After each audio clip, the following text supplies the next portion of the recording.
Oh, before we begin, do subscribe to Farm Logic, because what you're about to hear, well, it really overturns the modern idea that winter is dead time for the land. For most of human history, winter was not something farmers just waited out. It was, in fact, something they used deliberately. When I applied this ancient winter soil practice exactly as it was done centuries ago, the results in spring were so dramatic, they honestly made modern soil prep look rushed and shallow. Beds warmed faster, plants rooted deeper, and early growth came on with a strength that simply wasn't there in protected or covered soil. Now, this is not nostalgia.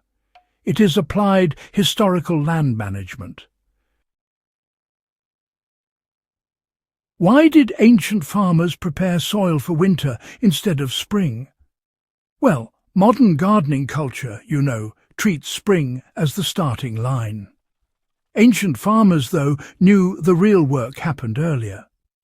By late autumn, fields were already being set up for the next season. This wasn't guesswork, not at all. It came from centuries of observation. Winter offered moisture, freeze-thaw cycles, and microbial stability that, honestly, no human labour could replicate. Instead of fighting cold and weather, farmers positioned the soil to benefit from it. In practice, this meant that soil was never left smooth, sealed, or sterile. It was left open in controlled ways so winter could enter it. One of the most important steps in this forgotten winter hack was, well, deliberately leaving soil rough. Fields were not raked smooth after harvest. Clods, ridges and shallow furrows were left intact. When frost arrived, water trapped in those uneven surfaces froze and expanded, gently breaking apart compacted soil. Over the course of winter, repeated freeze-thaw cycles created a crumb structure that honestly no spring tillage could match. When I stopped smoothing my beds in autumn and allowed winter weather to work them, the difference in spring was immediate. The soil crumbled by hand. Roots penetrated easily. No mechanical loosening was needed. Why crop residues were left exposed instead of removed? Ancient farmers rarely stripped their fields bare. Stems, leaves and chaff were spread thinly across the soil surface. Winter moisture slowly leached nutrients downward while cold temperatures prevented rapid decomposition. This created a slow, steady feeding of soil organisms without nutrient loss.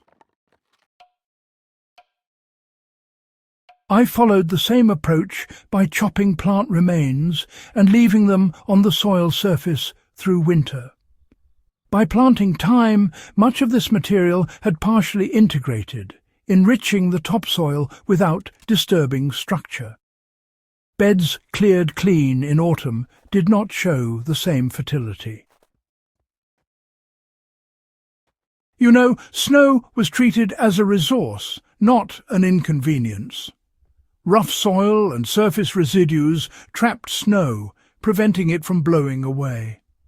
As the snow melted, water infiltrated deeply rather than just running off the frozen ground. This, in turn, charged the soil profile with moisture early in the season.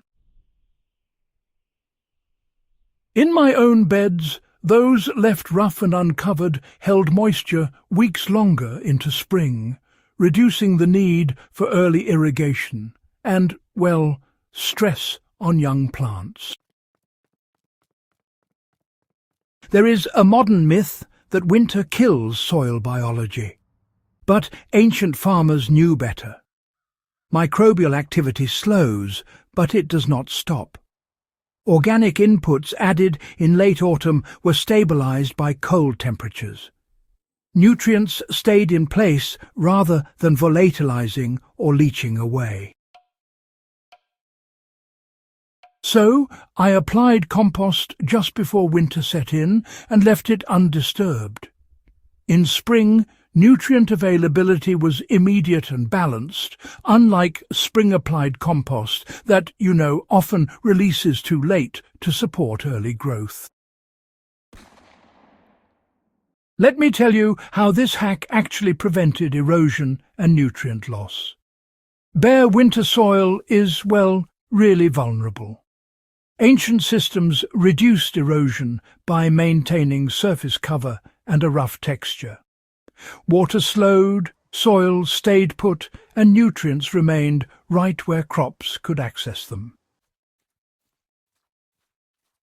During heavy winter rains, I observed far less runoff and surface sealing in beds managed this way compared to those that were cleaned and smoothed. So, here's how you can actually apply this ancient winter soil hack today. After harvest, resist the urge to clean and tidy. Instead, just lightly loosen the soil surface, but don't go levelling it out. Next, spread chopped crop residues thinly across the field. Then, apply compost or manure late in the season and leave it exposed. This way, you're allowing winter weather direct access to the soil. And, avoid using tarps and plastic unless it's absolutely necessary. So, this method works in gardens, raised beds, and even containers, scaling easily from small plots to much larger systems. Why did modern land management abandon this practice? Well, efficiency and appearance replaced observation and patience, really. Ancient farmers valued systems that improved themselves while they rested.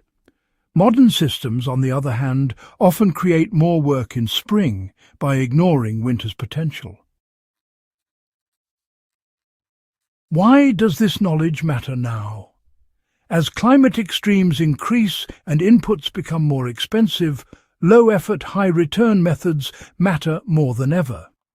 This winter soil hack honestly builds fertility, resilience and moisture retention with almost no labour at all. Subscribe to FarmLogic for more historically grounded strategies that still outperform modern shortcuts, and share this guide with anyone who thinks winter is wasted time on the land. Sometimes the smartest move is letting history show you what still works.